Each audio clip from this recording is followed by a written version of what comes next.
Tumblr, and this is my show. Forget your puny lives, turn up your stereo. I'm here to explore and judge you someday. Listen up, puny humans, I do just wanna say.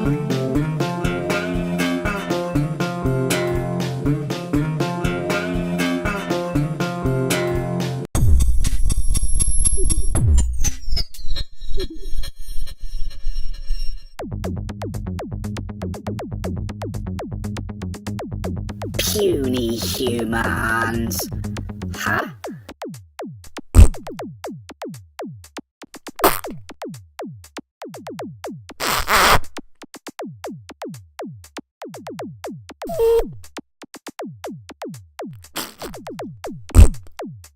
Anyway, puny humans. My time on this planet has certainly been an eye-opener for me.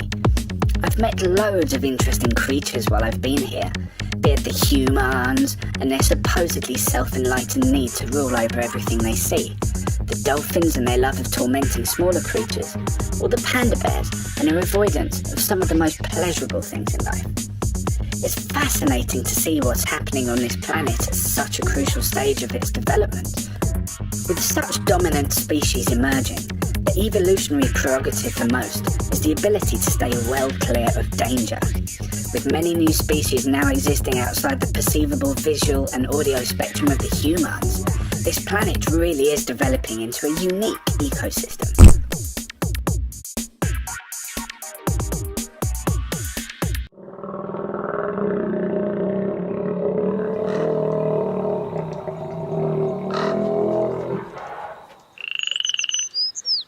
Look out at this beautiful azure lake. These peculiar creatures making it their home. The only predator being Father Time himself. Soon, their mating season will begin once more. And this place will be full of photographers trying to get indecent images of hardcore beak-on-beak action. In the meantime, what would we see if we were to zoom in?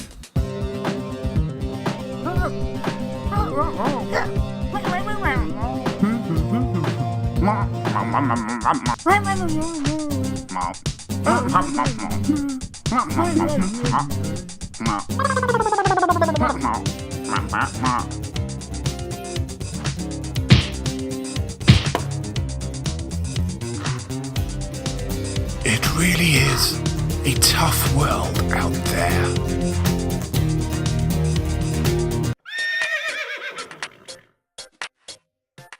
It's curious, you humans' ability to ignore the true problems they face.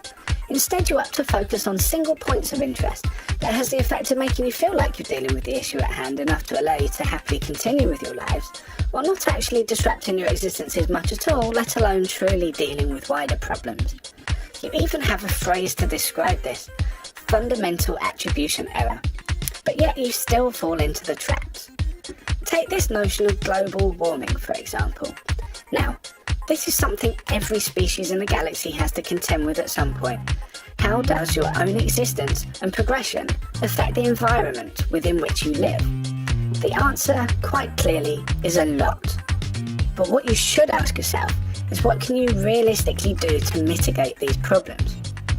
And this brings me back to attribution error. You humans have become obsessed with the levels of carbon you release. Now, yes, it has an effect in collusion with natural changes, but influences in this area are nowhere near as powerful as you seem to believe, and definitely are not the cause of all problems that happen on your planet. It seems you are stuck between the ideas that your actions are either the complete cause of warming or have no effect at all. The truth, well, it's somewhere between those two positions. Yes, reducing carbon emissions will lessen the effects, but by nothing near as much as your scientific community seems to suggest it will.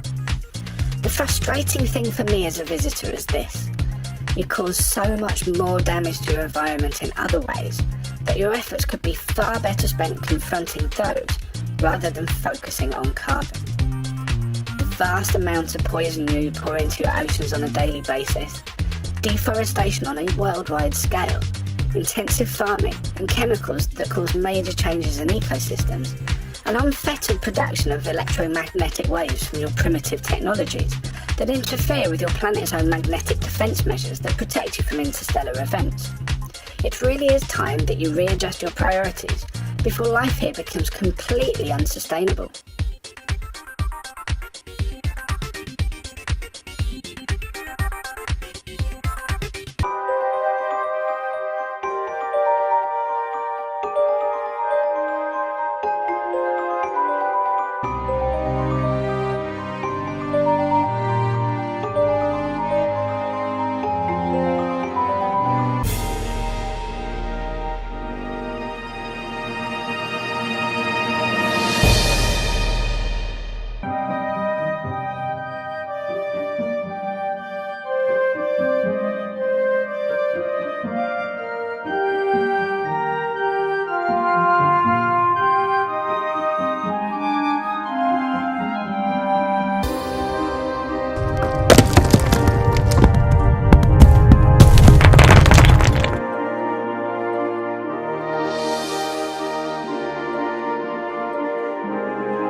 Motherfuckers!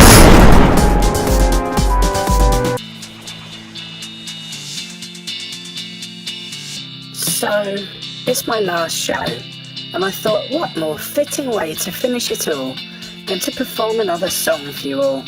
So here we go.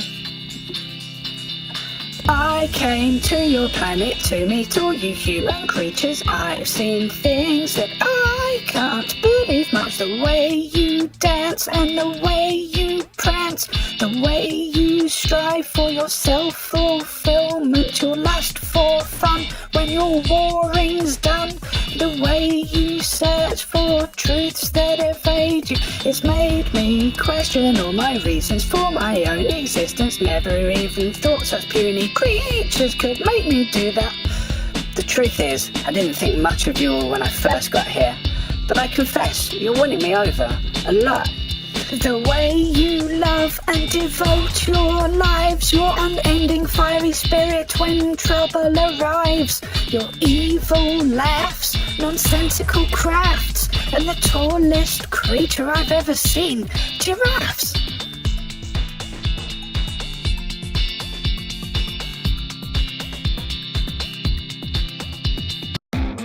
Hi, I'm Deputy Assistant Director Skinner, and these are the secrets behind the Physicists' code.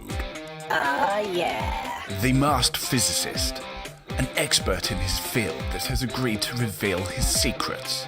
This time, Schrodinger's Ombolettes. Oh, dude, I love this show. First, let's see the experiment as normal. The masked physicist places an ombolette in the chamber and lowers the curtain. Next, he attaches a poisoned box with a radiological decay trigger to the chamber. We have no idea of the well-being of the ombolette. We finally lift the curtain to see he's still alive. Woo! Success! I wonder who the physicist really is. We will rerun the experiment, but this time without the curtain, creating an observation effect so you can witness exactly what happened. Again, the masked physicist puts an ombolette into the chamber. I bet he's more nervous with us watching it this time. Gotcha. Call yourself a quantum specialist? Dang nabbit.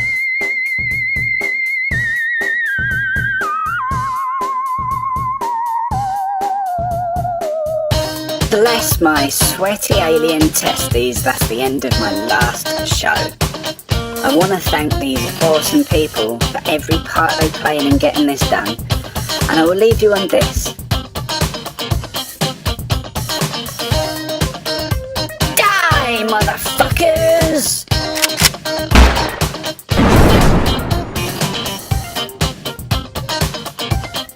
That's so, folks. Puny humans.